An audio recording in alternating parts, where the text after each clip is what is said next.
Namo tassa bhagavato arahato samma sambuddhassa.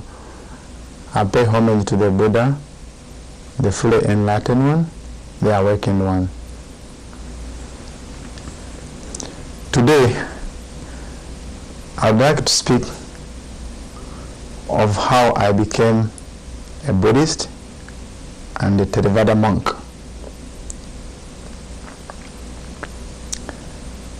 I was born in Uganda, East Africa, and I was given a name, African name, by my parents, Kabogoza. As Uganda is a Christian country, I was baptized later on and given the name Stephen.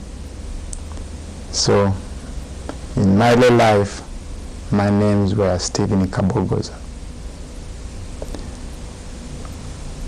I lived in Uganda a normal life. Childhood, going to nursery school with all kids, praying around, and it was great fun. So I received my primary education in Uganda. I would say lower education, because also I attended secondary school in Uganda. Most of the schools I attended were Christian schools. They were under Christian instructions, brothers of Christian instructions. So all these people who used to lead these schools were brothers, and they had all long white gowns and a cross hanging around their neck. So I was really modified into a life which actually coincided with the life I lived at home, because my parents also are Christians. By the way, Uganda has 66% of Christian in the whole of Africa. So Uganda has the highest percentage of Christian in the whole African continent, which is the second largest continent. So Uganda is a wonderful country with full of Christians. And of course other regions count for the rest of the percentages. We have a small percentage of Hindu and other tribal regions. So growing up in such environment where we had Christianity at home and at school, I used to go to church on Friday and at school, and our school was near the cardinal, the head of the archdiocese. And then when I go home on Sunday, I'm expected to go to church. Every morning they always advise us to practice in a Christian way. I was devoted to Christianity, and it made a lot of sense in my life, that chunk of life. I used to study religious education at school. So I have a big influence of Christianity. I was born in '66, so I lived in Uganda until 1990. So when the chance arose to go to India, I filled in the application form as an exchange program between Uganda and India. So I became a Government of India scholar to go studying in India in Punjab University. Going to India was a wonderful opportunity for me, because that was the first time even I boarded a plane. That's the first time I traveled overseas alone, no parents, no what. I felt a little bit sad when I was leaving my relatives. I remember waving them, going to a new land. A land which later on coming to introduce me to the depth and the profound teaching of the Buddha. But at that time, I didn't know what's going to take place. When I reached India, I searched for church. Within a few days, I knew where to go for prayers as a Christian, but it was far away from where I was studying. Still, I managed to go to church, but there was inner search within myself what was going on in this new culture, the Indian culture. There were so many traditions, Hindu, Baha'i, you name it, many traditions in India that I found out. And I had a few friends who were Christian. I decided to ask myself, what is this people are doing in India? What's this? With all the population in India, I found few Christians and few churches, especially in North India where I was. Then I started to ask myself slowly, and I said, all right, I'm going to ask these people what they believe in. They told me they believe in gurus. And I remember in my hostel there was a small hall where you put the gurus and pictures, but I didn't put anything there. So when I visited my Indian friends, they had something put there as their gurus. I asked where they are. All right. They told me where to find the gurus. But for me that time I know Jesus Christ as my Savior. But later on I said, no, let me search for other tradition and see what's going on there. Straight away I went to Baha'i. Baha'i offered me a good opportunity to explore different ways of things, and they seem to be very, very open and more open and embracing all traditions. So I was converted in New Delhi. There's a Baha'i temple, beautiful Baha'i temple, and then I started distributing brochures. I was very happy to see different people. Actually, some people they were Iranians. So that was very good. So that was a shift from Christian to Baha'i. Baha'i, I wasn't comfortable. Still, there was this inner search for true happiness and deep and profound truth. I started going into Tibetan Buddhism. I went to Dharamsala. About that time, I entered a society, a youth society, and they sent me many books, literatures regarding Buddhism. But I really didn't know what Buddhism is. When I went back to Chandigarh and traveled around, one time I found a man who was very quiet, and he used to go in the evening. And he seemed to be very humble. And I said, where do you go? He said he goes to meditate. I said, oh, what kind of meditation? He said, Brahma Kumaris. Oh, I didn't really take into heart. I went back to the hostel, and at hostel we had two monks from Thailand. They were doing masters in public administrations. We are so close to these monks. We are so friendly. But they never told me what meditation is. They used to give me food, they give me everything. They didn't tell me about meditation. This is very typical to Nevada, really, because they don't want to convert anybody. But one time I took my bicycle and went to that meditation place where they practice samatha meditation with a disc, a red disc. And then I came back, I told these monks, I've been meditating. They said, what? What kind of meditation are you doing? I said it was just closing your eyes, sitting cross-legged in a dark, and then it was a red light and something behind was producing sounds. You are not a soul, you are an indestructible soul, and all that was coming at the background. It is typical kind of meditation that exists even before the Buddha. It's called samatha meditation. But focusing on that disc, which was a red one, it kind of calmed my mind at that time, and I thought, oh, this is meditation. When I told the monks, they said, no, come and try Vipassana meditation. So at that time, then they opened to me, and they started telling me about meditation. They told me meditation. They told me I should go for retreat and all that stuff. So it's kind of amazing that these monks, they told me more about meditation only when I've really tried by myself, and I developed interest. So I started searching for where to go for meditation, Goenka in Bombay, but I couldn't make it at that time to go to Bombay. It was far away, and I had so many commitments. Then what I did is to go to Dharamsala, where they had a retreat, Buddhist retreat, and I attended my first retreat there in the early 90s. It was an opening.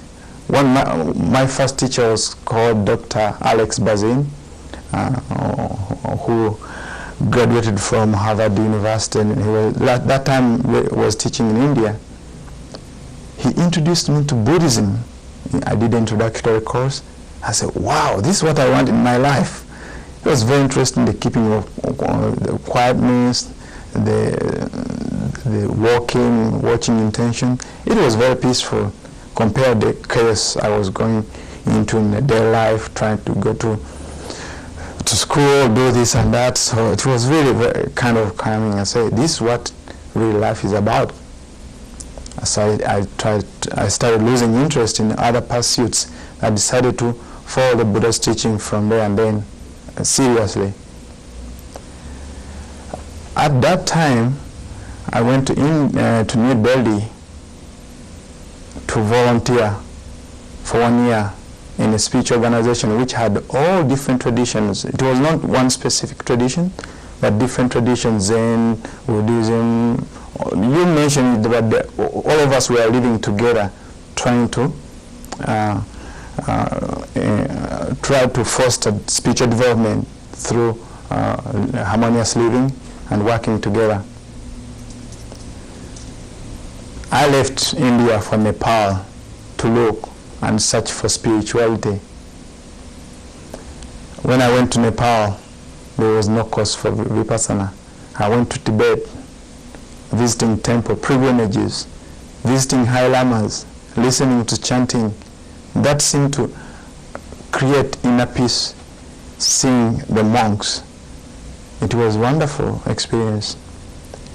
When I went to Tibet, there was an opening of finding this tradition of Bon mixed with Buddhism.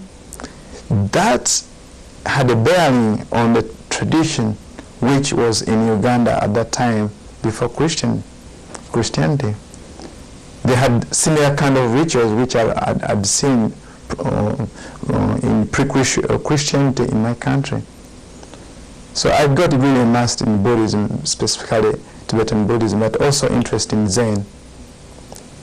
Later on, I decided to go further up, reading more tradition, Hindus, collecting books on Hindu and all other tradition in India. So at that time, actually, I was following spirituality in general,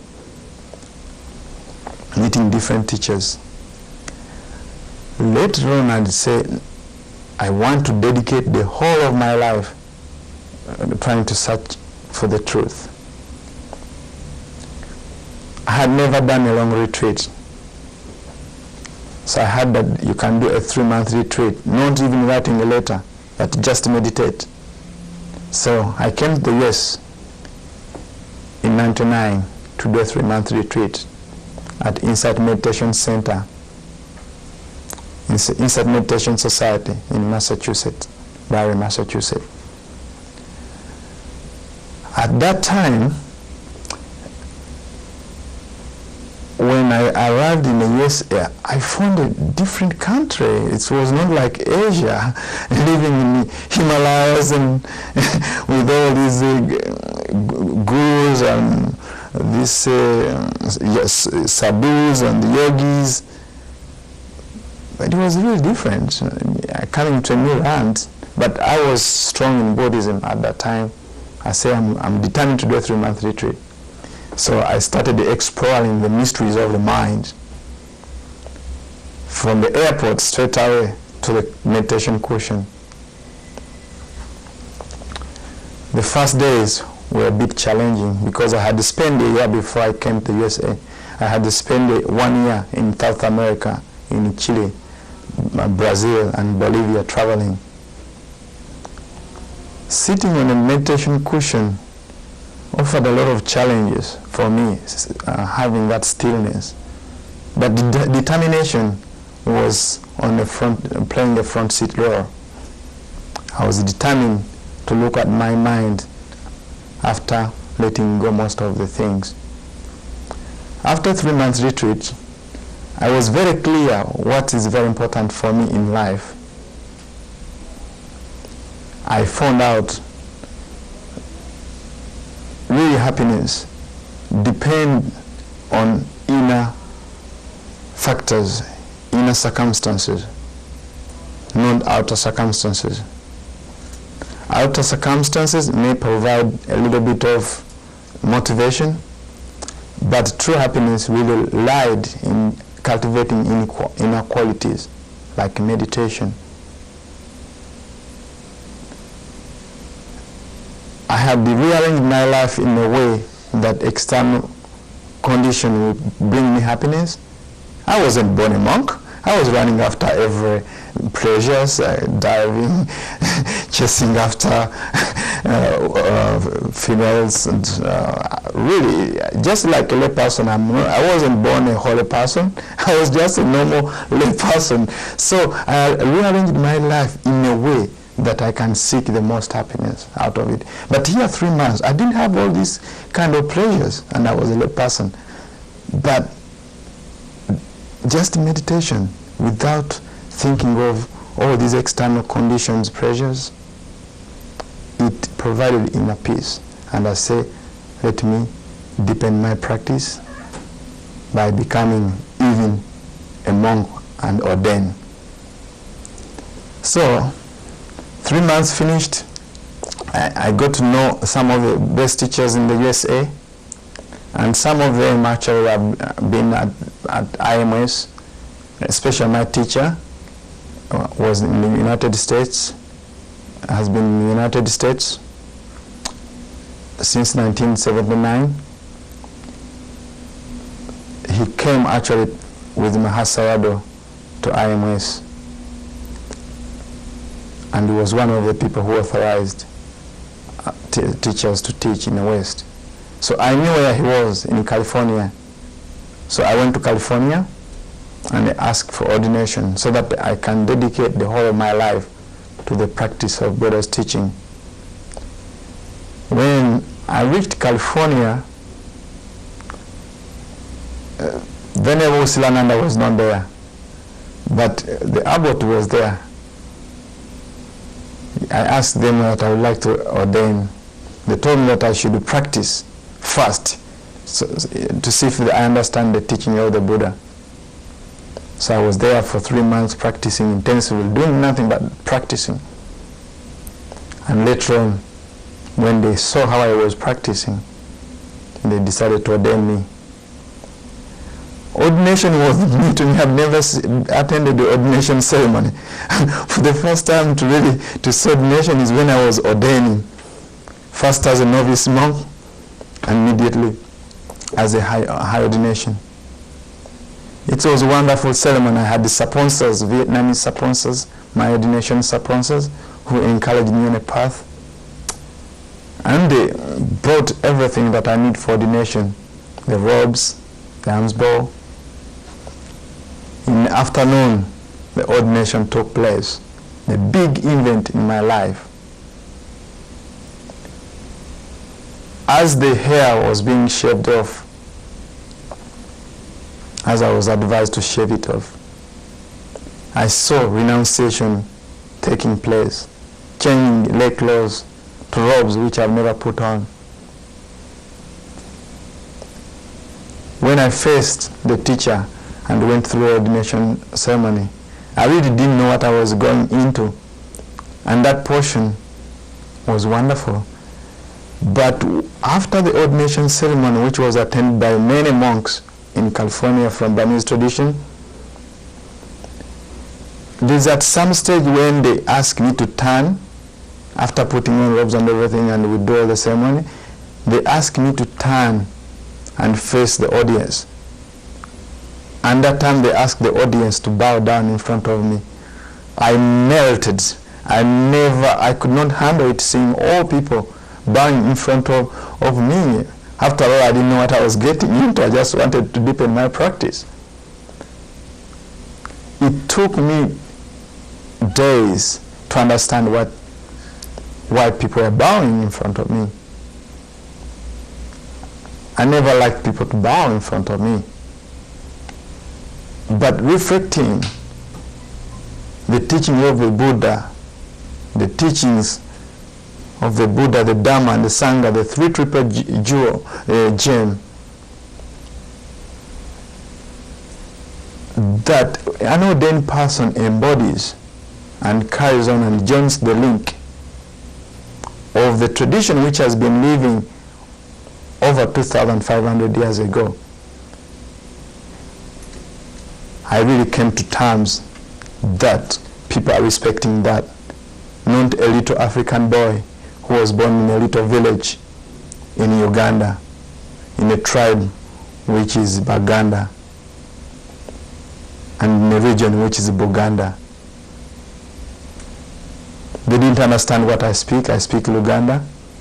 But immediately, all monks, I was part of them, and they're part of me. I felt a community, sense of community. When I ordained that time, I really didn't know another side of Buddha's teaching, which was very profound, which was the Vinaya. So they told me that I have to keep 227 rules. I was just only been keeping 5 precepts. So I didn't know really what it entails. And they told me about them. I said, no, it's going to be very difficult to keep 227 rules. But as my teacher told me to be mindful, the way even I put on a robe, every way I act, I should be mindful. Then these rules actually were not very difficult to really observe.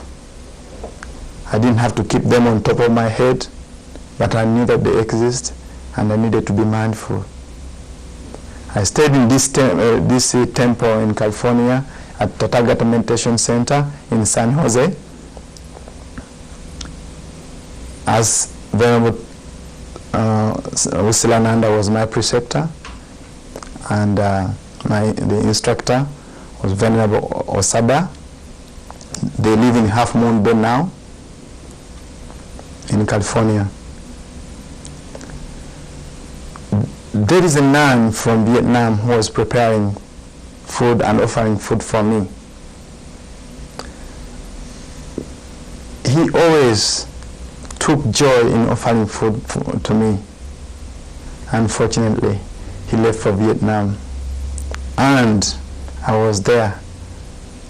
Nobody to offer me vegetarian food. So I decided to change the monastery where I ordained and went to the Bhavana Society where I'm residing now, and took dependence with the chief monk, the highest ranked monk in the whole of North America, Bhante Buddharakkhita, who is now my current teacher. I've been staying with him for almost 2 years. He has taught me many things that I feel I don't miss anything, that I left my temple and to go to another temple. He's a great friend who is my preceptor. So I took dependence under Venerable Gunaratana. There we study sutras, we study Vinaya, meditation. He trains me so that I can spread the Dharma in Africa, where I don't know any African monk at the moment, north of River Limpopo and south of Sahara. That's according to my knowledge, and I hope to go there next year and see that I can share what I found in all my travels to different continents, sojourning to India, searching for gurus searching for new tradition which we don't have in Africa. Going far away, coming to the new American continent, which I thought I'll never live here. I feel that all my travels was just a preparation for this kind of training. When I reflect on my childhood, I could not eat the food which is very common in Uganda, which is meat. I thought I'll never live a life in Africa, but when I went to India, they offered me vegetarian food. So being a monk in Bhavana, where they don't offer meat, they offer vegetarian food, it's wonderful for my monk life. And when I reflect back in my childhood, where I didn't really associate so much with the big crowds, I always wanted to spend my room alone, in seclusion, in solitude. I wasn't meditating probably, but I was just quiet in my room. That offered me now a rich ground to stay alone in the trees, in the woods, in the Bhavana society, without having the need to go to big crowds. So that was the positive point during my childhood, the kind of diet, the kind of seclusion I had. Now I'm at Staten Island Temple, meeting all these wonderful monks. And Bhante Kondanya has given me an opportunity to come and visit here. The people are wonderful, Sri Lankan people, Sri Lankan monks are very friendly, and I would like to live with them, and I will visit Sri Lanka. There is a person here I'm traveling with called Padamdru Dhammaratana. He's a wonderful companion as we are traveling now, visiting various temples. I hope my life that I lived will help you and will inspire you to explore new opportunities for understanding and wisdom. May you all live a happy life.